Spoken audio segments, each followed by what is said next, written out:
नमस्कार, मी विलास बडे. न्यूज 18 लोकमतच्या या बुलेटिनमध्ये आपल्या सगळ्यांचं स्वागत. बुलेटिनच्या सुरुवातीला बातमी बघूया मुसळधार पावसाची आहे.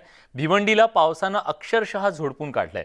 अनेक ठिकाणी पाऊस तुफान कोसळतोय आणि भातसा धरण त्यामुळे ओव्हरफ्लो झालंय. धरणाचे 5 दरवाजे उघडले गेले. धरण परिसरातल्या नागरिकांना सुद्धा त्यामुळे सतर्कतेचा इशारा देण्यात आलाय. गेल्या 2 ते 3 दिवसांपासून अतिशय मुसळधार पाऊस या सगळ्या परिसरामध्ये कोसळतोय आणि भिवंडीला पावसानं अक्षरशः झोडपून काढलेलं आहे. नदी नाल्यांना पूर आलेला आहे. भातसा धरण सुद्धा ओव्हरफ्लो झालंय आणि त्यामुळे 5 दरवाजे धरणाचे उघडल्याच्या नंतर नदी पात्रात मोठ्या प्रमाणात पाण्याचा विसर्ग सुरू झालेला आहे. त्यामुळे नदीकाठच्या नागरिकांनी अधिक सतर्क राहावं असं आवाहन प्रशासनाकडून करण्यात आलंय.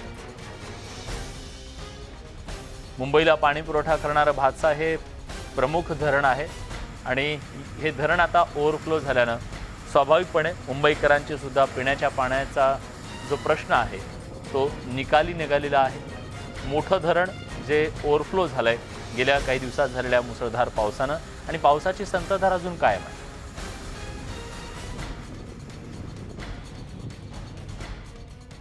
तर दुसरीकडे भिवंडी शहर आणि ग्रामीण भागात सकाळपासून मुसळधार पाऊस कोसळतोय.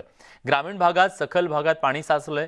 भिवंडी वाडा रोडवरच्या अंबाडी परिसरात रोडला तळ्याचं स्वरूप आलं आणि वाहन चालकांना त्यामुळे मोठी कसरत करावी लागली. त्याचप्रमाणे शहरातल्या सखल भागात सुद्धा पाणी साचू लागलंय. वरून पावसाची संततधार कायम आहे आणि खाली नदी नाल्यांना पूर आलाय. रवी शिंदे आपले प्रतिनिधी आता आपल्यासोबत आहेत. रवी, काय परिस्थिती आहे भिवंडी आणि परिसरातली पावसाची?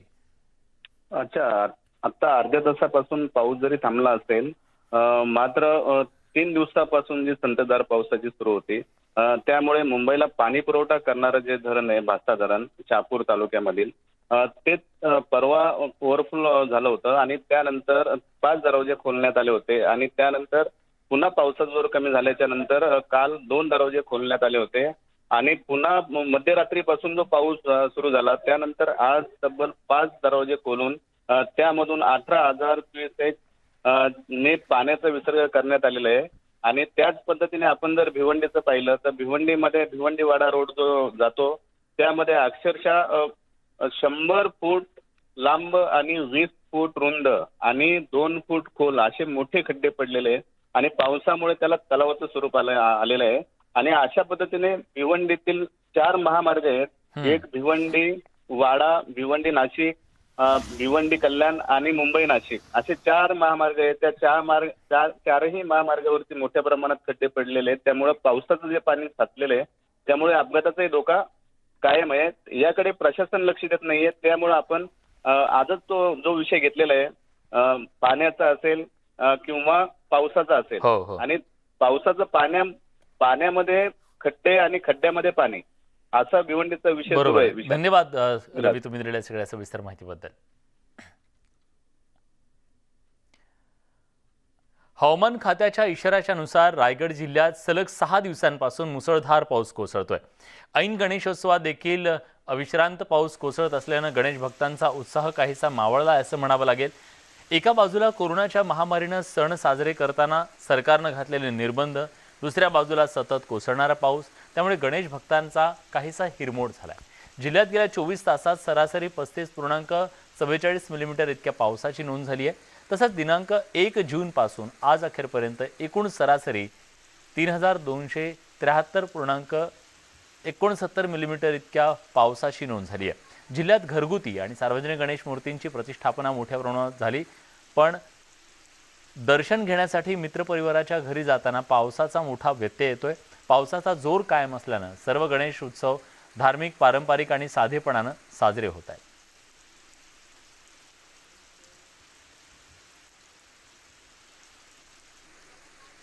याबद्दल अधिक माहिती देण्यासाठी आपले रायगडचे प्रतिनिधी मोहन जाधव आता आपल्यासोबत आहेत. मोहन, रायगडातली नेमकी काय परिस्थिती आहे पावसाची आत्ताची आणि गणेशोत्सवाचा उत्साह कसा आहे? खरंच 6 दिवस झाले रायगड जिल्ह्यात मुसळधार पाऊस पडतोय. आता थांबला असला तरी ये जा पाऊस सुरू आहे. पण रायगड जिल्ह्यातल्या सगळ्या नदी तुडुंब भरून वाहत आहेत. कुंडलिका नदी, आपण आता कुंडलिका नदी आहोत, बघताय तुम्ही, पूर्ण नदी भरून वाहते. तसं नागोठण्यातलं जे आंबा नदी आहे ती पण भरून वाहते, सावित्री पण भरून वाहते. सतत हे जे पाऊस असल्यामुळे गणेश भक्तांचा खूप नाराज आहेत. घरातनं बाहेर पडता येत नाही, गणपतीला जायला पाया पडायला जाता येत नाही. पूर्ण पाऊस सतत 6 दिवस झाले, रात्रंदिवस हा रायगड जिल्ह्यात पाऊस पडते आणि प्रशासनाने सतर्कतेचा इशारा दिला आहे. नदीकाठच्या आणि समुद्रकाठच्या ज्या गाव आहेत किंवा नदीत कुणी जाऊ नये, समुद्रात कुणी जाऊ नये असंही प्रशासनाने सांगितलेलं आहे. आणि जिल्ह्यात जेवढे रेस्क्यू टीम आहेत ते त्यांनाही त्यांनाही सांगण्यात आलेलं आहे की सतर्क राहा. त्यांनी सगळ्यांनी बोटी घेऊन तयार आहेत आणि असंच जर पाऊस पडला तर या सगळ्या नद्या तुडुंब भरून वाहतेत, धोक्याच्या पातळीच्या वरती जातील आणि काही घरांमध्ये किंवा काही वाड्यांमध्ये पाणी जाऊ शकतं. पण सतत 6 दिवस पाऊस असल्यामुळे खरंच नागरिकांचे हाल होत आहेत.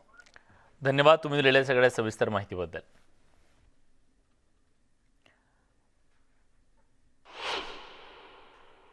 रायगड नंतर जाऊया पालघर जिल्ह्यात. पालघर जिल्ह्यात सुद्धा मुसळधार पाऊस कोसळतोय. पालघर जिल्ह्यात सर्वत्र पावसानं जोरदार हजेरी लावल्यानं जिल्ह्यातल्या प्रमुख नद्यांना पूर आलाय.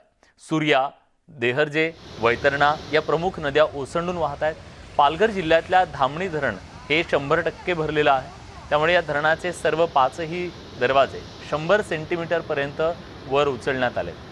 त्यामुळे सूर्या नदी पात्रात 19,205 क्युसेक इतक्या पाण्याचा विसर्ग होतोय.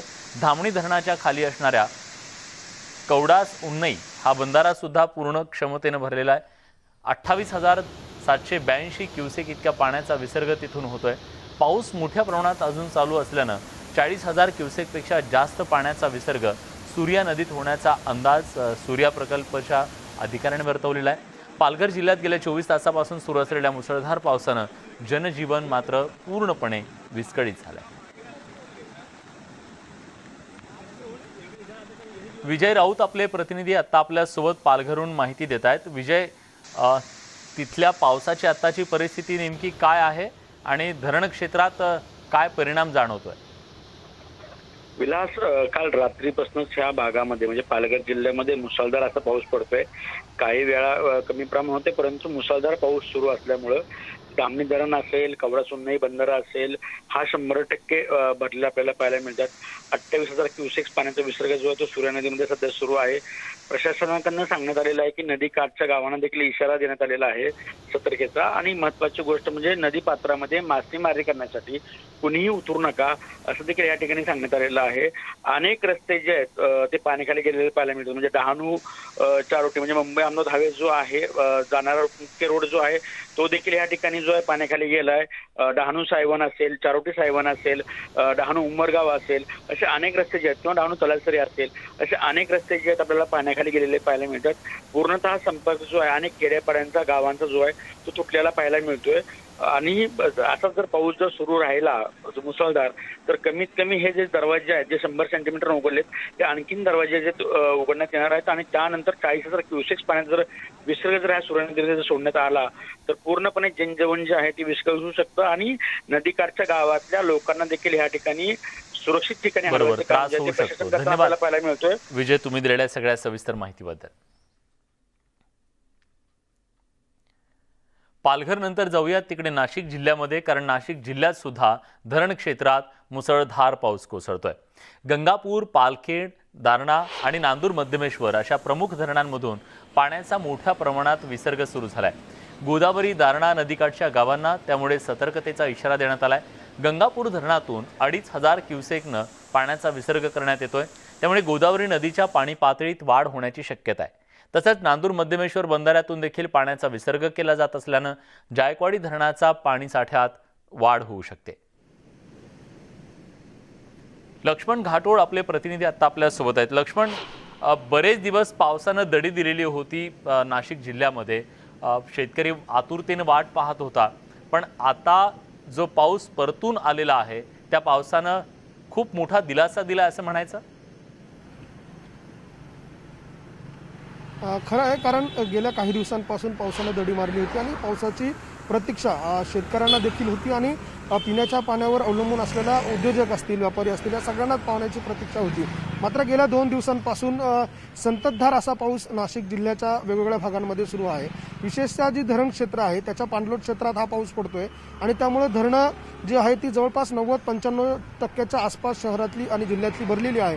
त्यामुळे शहराला आता मोठा दिलासा मिळालेला आहे, ग्रामीण भागाला देखील मोठा दिलासा मिळाला. आज दुपारची आकडेवारी जर बघितली तर नाशिकचे जे प्रमुख धरणं आहे त्यामधनं विसर्ग सकाळपासूनच सुरू करण्यात आलेला आहे. दुपारपर्यंत जो विसर्ग होता तो देखील आता वाढवण्यात आलेला आहे. आपल्या हातामध्ये जी आकडेवारी सायंकाळपर्यंत 4 वाजेच्या दरम्यान जी आकडेवारी आली आहे मी ती आपल्याला सांगतोय.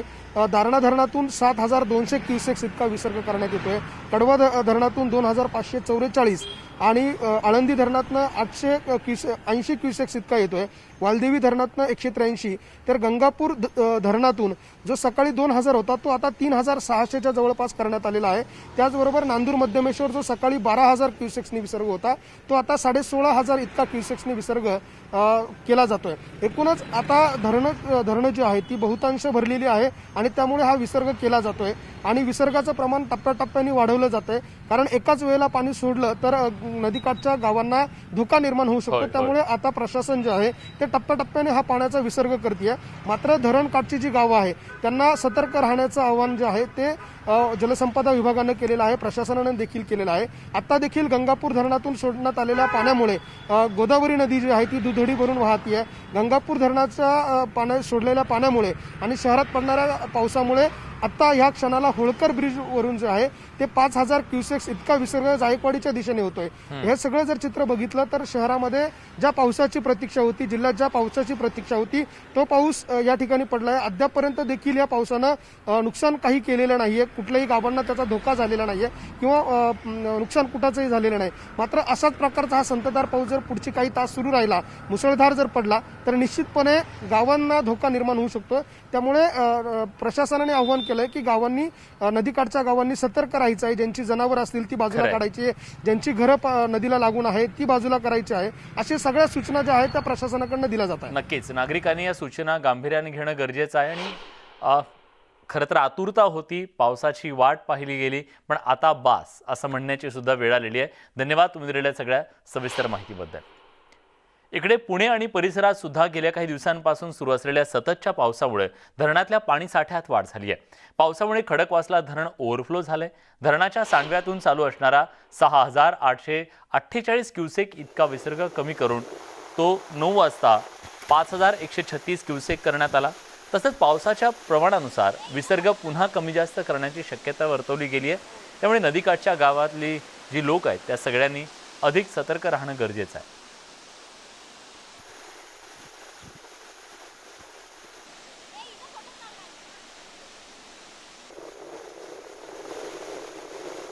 गेल्या 4 दिवसांपासून भीमाशंकर भोरगिरी परिसरात पावसाचा जोर वाढलाय आणि चासकमान धरणामध्ये पाण्याची पातळी वाढली आहे. चासकमान धरण 100% भरल्यानं धरणाचे 5ही दरवाजे उघडण्यात आले. धरणातून 2700 क्युसेक इतक्या पाण्याचा विसर्ग भीमा नदी पात्रात केला जातोय. त्यामुळे नदीकाठच्या गावांना सतर्कतेचा इशारा देण्यात आलाय. खेड आणि शिरूर तालुक्याला शेती आणि पिण्याच्या पाण्याचं वरदान असणारं चासकमान धरण आता ओव्हरफ्लो झाल्यानं शेती आणि पिण्याच्या पाण्याचा प्रश्न मिटल्यानं शेतकरी मोठ्या आनंदात आहे.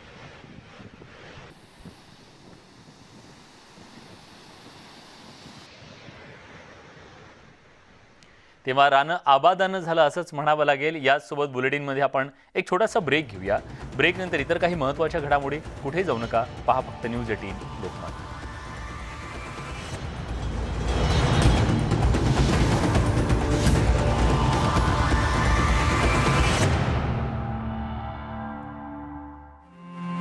कहानी संघर्ष की, कहानी उत्कर्ष की, कहानी एक ऐसी शख्सियत की जो गरीबी और गुमनामी के अंधेरों से निकलकर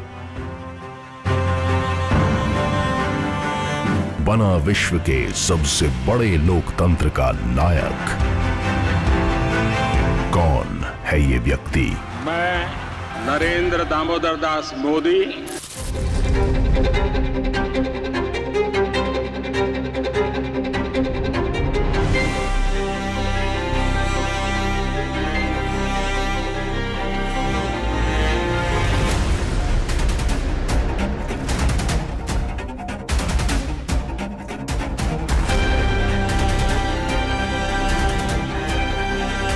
मोदी, the untold. ब्रेकनंतर तुमचं पुन्हा एकदा स्वागत. एक महत्त्वाची बातमी आपल्या हाती येते. जिल्हा परिषदेच्या पोटनिवडणुका अखेर जाहीर झाल्यात. धुळे, नागपूर, नंदुरबारच्या या जिल्हा परिषद आणि पंचायत समित्यांच्या निवडणुका, पोटनिवडणुका जाहीर झालेल्या आहेत. राज्याच्या मुख्य निवडणूक आयुक्तांनी या संदर्भातली घोषणा केली आहे. अकोला, वाशिमची सुद्धा पोटनिवडणूक जाहीर झाली असून राज्य निवडणूक आयोगाकडून याची घोषणा झाली आहे. ओबीसी आरक्षणाच्या विनाच या निवडणुका पार पडणार आहेत. 5 ऑक्टोबरला जिल्हा परिषद आणि पंचायत समित्यांसाठी मतदान होणार आहे, तर 6 ऑक्टोबरला याचा निकाल लागेल. ओबीसी आरक्षणाच्या मुद्द्यावरून या सर्व ठिकाणी ही निवडणूक लागलेली होती, पोटनिवडणूक होती आणि ही निवडणूक आता ओबीसी आरक्षणाच्या व्यतिरिक्त पार पडणार आहे. प्रफुल्ल साळुंखे आपले प्रतिनिधी आता आपल्यासोबत आहेत. प्रफुल्ल, निवडणूक आयोगाने नेमकं काय सांगितलेलं आहे? कारण आता निवडणूक आयोगाच्या या घोषणेच्या नंतर जे राजकीय पक्ष निवडणुका होऊ देणार नाही असं म्हणत होते, त्यांची काय भूमिका असू शकते? विलास, आपण पाहिलं गेल्या काही दिवसांपासून ओबीसी आरक्षणाचा मुद्दा जो आहे तो राज्यात चांगलाच गाजलेला आपल्याला पाहायला मिळाला. पण काल सर्वोच्च न्यायालयाने या ठिकाणी स्पष्ट केलं की निवडणूक आयोगाने जर घोषणा केली तर कोणालाही निवडणूक जी आहे ती थांबवता येणार नाही. या संदर्भातले स्पष्ट निर्देश जे आहेत ते सर्वोच्च न्यायालयाने दिले होते. आणि आज राज्य निवडणूक आयोगानं 5 जिल्हा परिषदांच्या निवडणुकांची जी पोटनिवडणुका आहेत त्या आज घोषित केलेल्या आहेत. साधारणतः 5 ऑक्टोबरला याचं मतदान होईल आणि 6 ऑक्टोबरला ही या निवडणुकीची मतमोजणी जी आहे ती होणार आहे. सर्वात महत्त्वाचं म्हणजे सर्वच राजकीय पक्षांनी या ठिकाणी भूमिका घेतली होती की जोपर्यंत ओबीसी समाजाला आरक्षण दिलं जाणार नाही तोपर्यंत निवडणुका घेऊ नये, या संदर्भातली भूमिका अनेकांनी मांडली. पण आता राज्य निवडणूक आयोगाने ही संपूर्ण निवडणूक घोषित केल्यामुळे आता प्रत्येक पक्षाला जे आहे ती निवडणुकीला सामोरं जावं लागणार आहे. आणि सर्वात महत्त्वाचं म्हणजे ओबीसीचं नवीन आरक्षण जे आहे त्या आरक्षणानुसार ही जी पोटनिवडणूक आहे ती होईल. धन्यवाद प्रफुल्ल, तुम्ही दिलेल्या सगळ्या सविस्तर माहितीबद्दल. तेव्हा राज्यातल्या जिल्हा परिषद आणि पंचायत समिती निवडणुकीच्या पोटनिवडणुकीचा बार अखेर उडालेला आहे. रणशिंग आता फुंकलं गेलेलं आहे. त्यामुळे पुढच्या काळात राजकीय रणधुमाळी सुरू होणार आहे आणि यात कळीचा मुद्दा असेल तो म्हणजे ओबीसींच्या राजकीय आरक्षणाचा. या सगळ्या घडामोडींसोबत बुलेटिनमध्ये आपण इथेच थांबतोय. ब्रेकनंतर जाणून घेऊया दिवसभरातल्या महत्त्वाच्या घडामोडींचा वेगवान आढावा. कुठे जाऊ नका, पहा फक्त न्यूज 18 लोकमत. नमस्कार, मी प्राची साळुंखे बुलेटिनमध्ये आपलं स्वागत करते. आणि बुलेटिनच्या सुरुवातीलाच एक राजकीय ब्रेकिंग न्यूज समोर येते आहे. जिल्हा परिषदेच्या पोटनिवडणुका जाहीर झाल्यात. धुळे, नागपूर, नंदुरबारच्या निवडणुका जाहीर करण्यात आल्यात. या क्षणाची महत्त्वाची ब्रेकिंग आपण पाहतोय. अकोला, वाशिमची ही पोटनिवडणूक जाहीर करण्यात आली आहे. राज्य निवडणूक आयोगाकडून ही घोषणा करण्यात आली आहे. ओबीसी आरक्षणाविनाच निवडणुका होणार आहेत. तर 5 ऑक्टोबरला मतदान होणार आहे आणि 6 ऑक्टोबरला या मतदानाचा निकाल लागणार आहे. या क्षणाची महत्त्वाची अपडेट आपण पाहतोय. जिल्हा परिषदेच्या पोटनिवडणुका जाहीर करण्यात आलेल्या आहेत आणि याविषयी अधिक माहिती देत आहेत आपले प्रतिनिधी प्रफुल्ल साळुंखे. प्रफुल्ल, काय अधिक माहिती आहे? प्राची, आत्ताच राज्य निवडणूक आयोगानं या ठिकाणी पोटनिवडणुका ज्या आहेत त्या 5 जिल्हा परिषदांच्या जाहीर केलेल्या आहेत.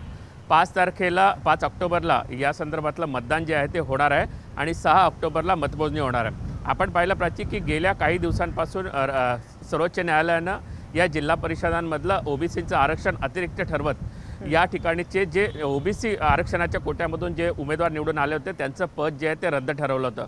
आणि हा निर्णय जो आहे तो संपूर्ण देशासाठी लागू झालेला होता. ही पोटनिवडणूक होऊ नये किंवा ओबीसीचं आरक्षण दिल्याशिवाय निवडणूक होऊ नये ही भूमिका सर्वच राजकीय पक्षांनी घेतली होती आणि त्याला सर्वोच्च न्यायालयात आव्हान देखील देण्यात आलेलं होतं. पण सर्वोच्च न्यायालयानं या ठिकाणी स्पष्ट केलं की निवडणूक ठरवण्याचा अधिकार जो आहे तो राज्य निवडणूक आयोगाला आहे आणि याच्यामध्ये कोणीही हस्तक्षेप जो आहे तो करू शकत नाही. कालच हा निर्णय समोर आल्यानंतर आज राज्य निवडणूक आयोगानं या संदर्भातली पोटनिवडणूक जी लावलेली आहे त्यामुळे आता राजकीय पक्षांकडे या संपूर्ण भूमिकेकडे लक्ष लागलेलं आहे की या जागांवर, कारण राष्ट्रवादीने यापूर्वीच स्पष्ट केलेलं आहे की या सर्व पोटनिवडणुकांच्या जागावर ओबीसीच उमेदवार जे आहेत देण्यात येतील. भाजपाने देखील तीच भूमिका घेतली आहे. आता इतर पक्ष नक्की काय भूमिका घेतात, या निवडणुकीवरचं राजकारण जे आहे ते प्रचारात कसं रंगतंय हे अत्यंत पाहणं महत्त्वाचं राहणार आहे. बिलकुल, नक्कीच प्रफुल्ल. आपल्या प्रतिनिधी स्वाती लोखंडे देखील आपल्यासोबत जोडले गेलेले आहेत. स्वाती, आपण पाहतोय की सुप्रीम कोर्टाने आदेश दिल्यानंतर अवघ्या 48 तासात जिल्हा परिषदेच्या पोटनिवडणुका जाहीर करण्यात आलेल्या आहेत. त्याविषयी काय सांगाल? खरं तर या निवडणुकांचा कार्यक्रम आधीच ठरला होता. 19 जुलैला या निवडणुका होणार होत्या, पण त्या आधीच 9 जुलैला राज्य सरकारच्या विनंतीनंतर या स्थगित करण्यात आल्या होत्या. पण सुप्रीम कोर्टाच्या निर्णयानंतर मात्र की हा पूर्णपणे अधिकार हा निवडणूक आयोगाचा असणार आहे. त्यामुळे जसं माझा सहकारी प्रफुल्ल सांगत होता तशा या निवडणुका आता होऊ घातल्यात आणि अवघ्या काही तासातच याची घोषणा झालेली आहे.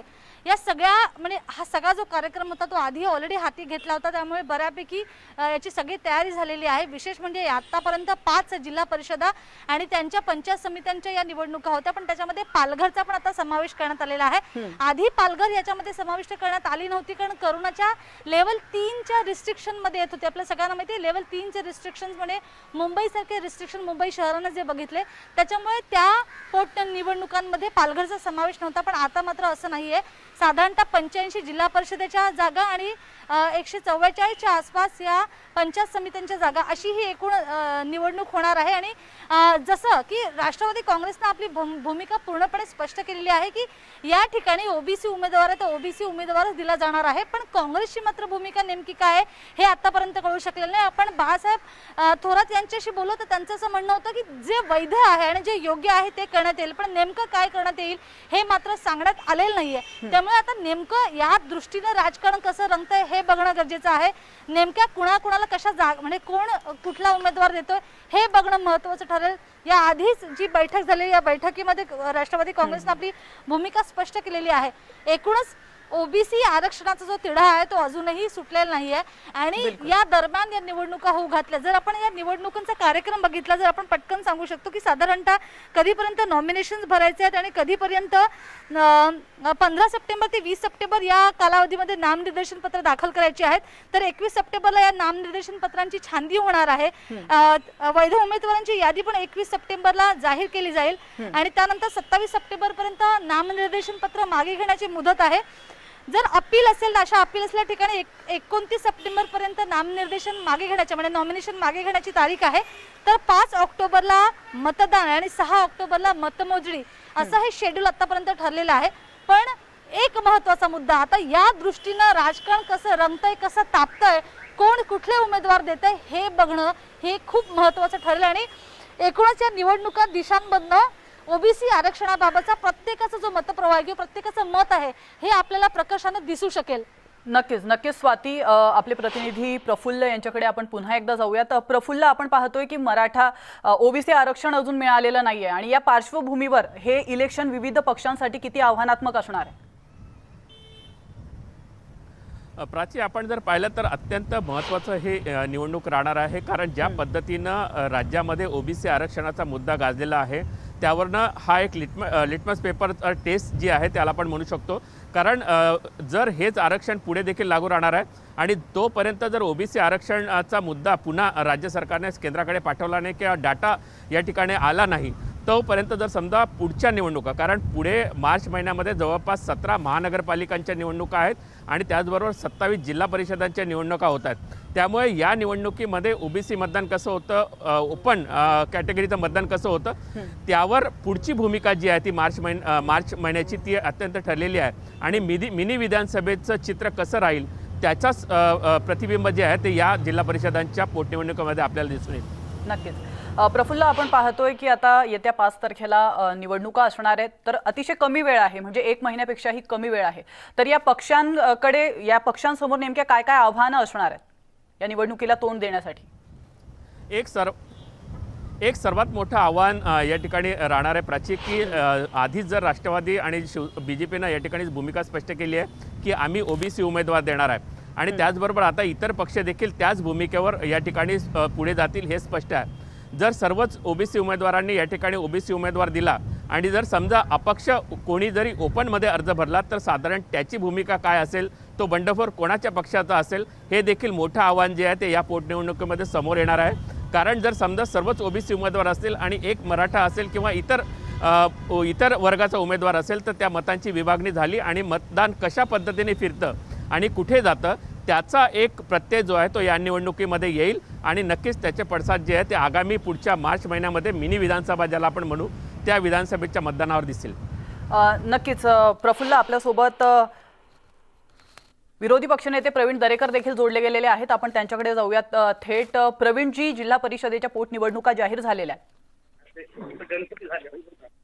हे संपूर्णपणे जबाबदार याला सरकार आहे. कारण पूर्वीच आरक्षण गेल्यानंतर अनेकदा कोर्टाने सांगूनही या ठिकाणी सरकारकडून प्रतिसाद गेला नव्हता. आयोग नेमून त्या ठिकाणी कोर्टाच्या आदेशाचं पालन केलं नव्हतं.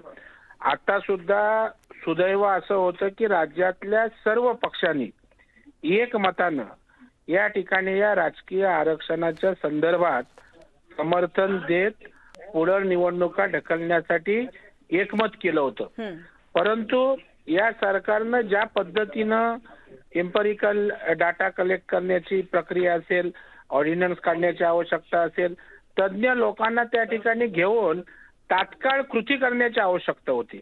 केवळ बैठकांवर बैठका त्या ठिकाणी करत बसलो, परंतु निर्णय बैठकीचा अंतिम होत नव्हता आणि त्यातनं आउटपुट काय येत नव्हता आणि त्याचे परिणाम आता भोगायला लागतात. आणि कोर्टाच्या आदेशानं या ठिकाणी अशा प्रकारच्या निवडणूक आयोगाला सूचना गेलेल्या आहेत. मला वाटतं अजूनही लिगल एक्सपर्ट लोकांशी तपासून कोर्टामध्ये पुन्हा प्रेझेंटेशन जे बोलतात ते करता येईल का, कायद्याद्वारे काय आपल्याला अधिकार असून काय करता येईल का, या सगळ्या गोष्टीची तपासणी करून इमिजिएट त्याच्यावर ऍक्शन पाहिजे. नाहीतर पुन्हा काय, आता सुप्रीम कोर्टाचा आदेश आहे, आता निवडणूक आयोगाला सूचना आहेत, आम्हाला काय करता येत नाही, असे हातवर मोकळे करून चालणार नाही. आणि मला वाटतं सरकारमधलाच एक मोठा गट असा आहे की ज्यांना ओबीसीना आरक्षण त्या ठिकाणी द्यायचं नाही आणि म्हणून जाणीवपूर्वक दुर्लक्ष या ओबीसीच्या आरक्षणाच्या संदर्भात होताना दिसतंय. पूर्णपणे या ठिकाणी सरकारने गती न घेतल्यामुळे, निर्णय तात्काळ न केल्यामुळे अशा परिस्थितीला, दुर्दैवी परिस्थितीला सामोरं जावं लागणार आहे. ओके, म्हणजे या सर्व परिस्थितीला कुठेतरी राज्य सरकार जबाबदार आहे आणि ते निष्काळजी आहे असं तुम्हाला म्हणायचं आहे? 100%. आतापर्यंत महाराष्ट्रामध्ये आरक्षणाच्या संदर्भात जे त्या ठिकाणच्या गोष्टी झाल्या त्या ठिकाणी राज्य सरकारचा निष्काळजीपणा आहे. मराठा आरक्षणाच्या बाबतीत तोच निष्काळजीपणा, तोच ढिसाळपणा बघितला. त्यानंतर जेव्हा या 5 जिल्ह्याच्या संदर्भात अनेकदा, एकदा, दोनदा, तीनदा, चारदा कोर्टाने सांगितल्यानंतर सुद्धा महाविकास आघाडींनी रिस्पॉन्ड केलं नाही. शेवटी कोर्टानं अंतिमता आदेश त्या ठिकाणी केला आणि आज त्यातनं सुरुवात झाली आणि त्याचे दुष्परिणाम आज या कोर्टाच्या ऑर्डरच्या माध्यमातून ओबीसी समाजाला भोगायला लागतायत. केवळ सरकारचा या ठिकाणी ठोस भूमिका न घेण्याचा जो गोष्ट आहे त्याच्यामुळे आज अशा प्रकारचे परिस्थितीला सामोरं जावं लागतं. बिलकुल. प्रवीणजी, आपण पाहिलं सुप्रीम कोर्टाने आदेश दिले आणि अवघ्या 48 तासात हा निर्णय घेण्यात आलेला आहे जिल्हा परिषदेच्या पोटनिवडणुकांचा. तर हा जो 48 तासाचा कालावधी आहे, हा जो वेग आहे, तो तुम्हाला किती सिग्निफिकंट वाटतो? नाही, 48 तासात पण खूप करता येतं ना. अहो, तासामध्ये इथे राज्य शासनामध्ये निर्णय होतात, फाईल क्लिअर होतात, सकाळी फाईल येते, दुपारी सही होते, संध्याकाळी ऑर्डर निघते. व्यक्तिगत इंटरेस्टच्या मोठमोठ्या फाईल्स त्या ठिकाणी होतात ना. अनेक मी फाईल्स त्या ठिकाणी देईन की ज्या एकाच दिवसात निर्णय त्या ठिकाणी झालेत. पण तिथे गती आहे. आणि मग जेव्हा ओबीसी सारख्या एका मोठ्या समाजाला आरक्षणाची आवश्यकता असताना, त्यावर सर्वांचं एकमत असताना आपण किती गती घेतली पाहिजे, ती गती दुर्दैवाने दिसत नाही. बिलकुल, नक्कीच. प्रवीणजी, धन्यवाद तुम्ही दिलेल्या महत्त्वपूर्ण माहितीबद्दल आणि तुम्ही न्यूज 18 लोकमत सोबत जी चर्चा केली त्याबद्दल तुमचे खूप खूप धन्यवाद. तर आपण या क्षणाची महत्त्वाची बातमी पाहतोय. जिल्हा परिषदेच्या पोटनिवडणुका जाहीर झालेल्या आहेत. धुळे, नागपूर, नंदुरबारच्या निवडणुका जाहीर झालेल्या आहेत आणि सोबतच अकोला, वाशिमचीही पोटनिवडणूक जाहीर झाली आहे. सुप्रीम कोर्टाने आदेश दिल्यानंतर अवघ्या 48 तासात निवडणूक आयोगाकडून या घोषणा करण्यात आलेल्या आहेत. तर ओबीसी आरक्षणाविनाच निवडणुका होणार आहेत आणि 5 ऑक्टोबरला मतदान होणार आहे. तर 6 ऑक्टोबरला याचा निकाल लागणार आहे आणि याविषयी माहिती देण्यासाठी आपल्यासोबत जोडले गेलेले आहेत प्रफुल्ल साळुंखे. प्रफुल्लजी, आता पुढची रूपरेषा नेमकी काय असणार आहे आणि कशा प्रकारे तयारी सुरू केली जाणार आहे? आता सर्वात महत्त्वाचं म्हणजे नॉमिनेशन अर्ज जे आहे ते मागवण्याची सुरुवात जी आहे ती होईल. कारण यापूर्वीच या संदर्भातला जो मतदान याद्याचा आराखडा होता तो मागवला गेला निवडणूक आयोगाकडनं आणि निवडणूक आयोगानं या ठिकाणी या 5 जिल्ह्यांमध्ये करोनाची परिस्थिती कशी आहे त्याचा देखील आधार जो आहे तो आपल्याकडे घेतलेला आहे। त्यामुळे या काळामध्ये निवडणुका होतील आणि त्याची तयारी जी आहे ती राज्य निवडणूक आयोगाला करता येणार आहे। त्यामुळे आता 5 ऑक्टोबरच्या निवडणुकीसाठी सर्वच राजकीय पक्षांना या ठिकाणी तयारी करावी लागणार आहे, कारण उमेदवार देणं त्याचबरोबर त्यांच्या मतदानाच्या प्रचारासाठी जाणं यासारख्या भूमिका देखील आता राजकीय पक्षांना या ठिकाणी कराव्या लागणार आहेत। पण आता पुन्हा करोनाच्या पार्श्वभूमीवर हे निवडणूक पुढे ढकलता येणार नाही हे मात्र आता स्पष्ट होणार आहे। प्राची, नक्कीच प्रफुल्ल, आपल्यासोबत शिवसेना नेते सचिन अहिर देखील जोडले गेलेले आहेत। सचिनजी, आपण पाहतोय पोटनिवडणुका जाहीर झालेल्या आहेत, मात्र अजूनही ओबीसी आरक्षण मिळालेलं नाहीये, हा प्रश्न अजूनही सॉल्व्ह झालेला नाहीये, तर या निवडणुका तुमच्यासाठी किती आव्हानात्मक असणार आहेत? आव्हानात्मक तर हेच आहे आणि आपल्याला सर्वांना माहिती आहे की निवडणूक जे असलेल्या अधिकारी किंवा निवडणूक आयोगाच्या वरती फार मर्यादा आहेत राज्य शासनाला। अर्थात त्यांनी हा सर्व गोष्टीचा विचार करून घेऊन राज्य शासनाची किंवा सचिवांची परवानगी घेतली असावी किंवा त्यांनी दिली नसावी हा एक नंतर मुद्द्याचा भाग आहे। पण ओबीसीच्या आरक्षणाच्या बद्दल आमच्या सर्वांच्याच भावना फार तीव्र आहेत। राज्य शासनाची पण तीच भूमिका आहे की ते आरक्षणाचा मुद्दा संपल्यानंतरच या निवडणुका जाहीर झाल्या पाहिजे होता। म्हणूनच आज माननीय मुख्यमंत्री महोदयांनी पण या बाबतीतली एक बैठक लावलेली आहे आणि आम्हाला असं वाटतं त्यातून काहीतरी निर्णय होईल अशी आपण अपेक्षा व्यक्त करू। सचिनजी, आता मगाशी प्रवीण दरेकर यांच्याशी देखील आम्ही संपर्क साधला होता, त्यांना देखील याविषयी माहिती विचारली असता त्यांनी काही आरोप केलेले आहेत राज्य सरकारवर। त्यांचं म्हणणं आहे की हा निर्णय आधीच घ्यायला हवा होता, कुठेतरी राज्य सरकार निष्काळजीपणा करत असल्याचा आरोप त्यांनी केला। त्यावर तुमची काय प्रतिक्रिया आहे? अत्यंत चुकीचं आहे आणि मला असं दुर्दैवाने म्हणावं लागेल की विरोधी पक्ष नेते हे फक्त विरोधाला विरोध करून करण्याचा प्रयत्न करत असतात आणि ते हे दुर्दैवाने विसरत आहेत की केंद्र शासन पण त्याच्यामध्ये आहे आणि माननीय सर्वोच्च न्यायालयाने ज्यावेळी याच्यातला निर्णय घेतला त्यावेळी किती मर्यादा राज्य शासनाला आहे हे आपल्याला सर्वांनाच माहिती आहे। असं असताना देखील आपण स्पष्ट भूमिका घेतली, काही राजकीय पक्षांनी तर ही भूमिका घेतलेली आहे की आपण ओबीसीचा आरक्षणाचा मुद्दा नाही झाला तरी आम्ही त्या उमेदवाराला त्या समाजाच्या प्रतिनिधित्व देण्याची भूमिका पण करू। अर्थात तो प्रत्येक वेगवेगळ्या राजकीय पक्षाचा विचार आहे। याचा अर्थच असा आहे किंवा राज्य शासनाने काहीच केलं नाही किंवा काही बोलले नाही हे म्हणणं अत्यंत चुकीचं आहे। ही जबाबदारी आम्ही जर घेतली नाही तर त्यांना कोणी थांबवलं होतं का नाही? ते केंद्र सरकारच्या माध्यमातून सर्वोच्च न्यायालयाला गेलेले आहेत, कारण हा मुद्दा काय फक्त आपल्या राज्यापुरता आहे का? पण दुर्दैवाने म्हणावं लागेल किंवा अशा प्रकारे टीका करणं हे योग्य नाही आणि म्हणूनच माननीय मुख्यमंत्री महोदयांनी आणि विशेषतः त्या सर्व घटकातले सामाजिक न्यायमंत्री असतील किंवा अशोक चव्हाणजी असतील जे मराठा आरक्षणाचा विषय बघतायत किंवा सर्व राजकीय पक्ष म्हणून घेऊन महाआघाडीतल्या लोकांनी वेळोवेळी त्याच्यातला सुतोवाच केलेला आहे। SLP फाईल करण्याच्या बाबतीतल्या आहेत त्या सर्व भूमिका घेतलेल्या आणि म्हणून मला वाटतं त्याच्यात सकारात्मक निर्णय राज्य शासनाची मानसिकता आहे। नक्कीच सचिनजी, धन्यवाद तुम्ही दिलेल्या या महत्त्वपूर्ण माहितीबद्दल। आपण पाहतोय जिल्हा परिषदेच्या पोटनिवडणुका जाहीर झालेल्या आहेत, राज्य निवडणूक आयोगाकडून ही घोषणा करण्यात आली आहे। ओबीसी आरक्षण विनाच या निवडणुका होणार आहे आणि 5 ऑक्टोबरला मतदान होणार आहे, तर 6 ऑक्टोबरला निकाल लागणार आहे। याविषयी आपल्या सोबत जोडले गेले होते प्रफुल्ल साळुंखे आणि स्वाती लोखंडे आपले प्रतिनिधी, त्यांचे देखील मी आभार मानते। आणि यासोबतच बुलेटिनमध्ये वेळ झाली एका छोट्याशा ब्रेकची, लगेचच परत येतोय। तुम्ही पाहत रहा न्यूज 18 लोकमत।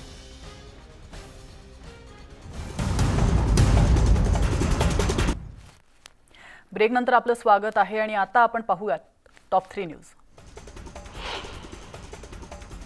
पहिली बातमी आहे, ओबीसी आरक्षणाचा मुद्दा तापण्याची शक्यता निर्माण झालेली आहे, कारण जिल्हा परिषद आणि पंचायत समितीच्या निवडणुकांबाबत मोठी घोषणा करण्यात आली आहे। 5 जिल्हा परिषद आणि 33 पंचायत समितीच्या निवडणुका ओबीसी आरक्षणाशिवाय घेतल्या जाणार आहेत। यामध्ये नागपूर, अकोला, वाशिम, धुळे आणि नंदुरबार या 5 जिल्हा परिषदांचा समावेश आहे। बातमी आहे नाशिकातून। नाशिक जिल्ह्यातील धरण क्षेत्रात पाऊस सुरूच आहे, त्यामुळे गंगापूर, पालखेड, दारणा आणि नांदूर मध्यमेश्वर अशा प्रमुख धरणांमधून पाण्याचा विसर्ग सुरू आहे, तर गोदावरी आणि दारणा नदीकाठच्या गावांना सतर्कतेचा इशारा देण्यात आला आहे। गंगापूर धरणातून 2500 क्युसेकनं पाण्याचा विसर्ग करण्यात येतोय, त्यामुळे गोदावरी नदीच्या पाणी पातळीत वाढ होण्याची शक्यता आहे। पालघर जिल्ह्यात गेल्या 12 तासांपासून मुसळधार पाऊस सुरू आहे, त्यामुळे जिल्ह्यातील सूर्या नदीवरील प्रमुख धामणी धरण हे 100% भरलंय, तर दुसरं कवडास धरणही 100% भरलंय। या धरणातून तारापूर, MIDC, बोईसर, वसई विरार या शहरांना पाणी पुरवठा केला जातो।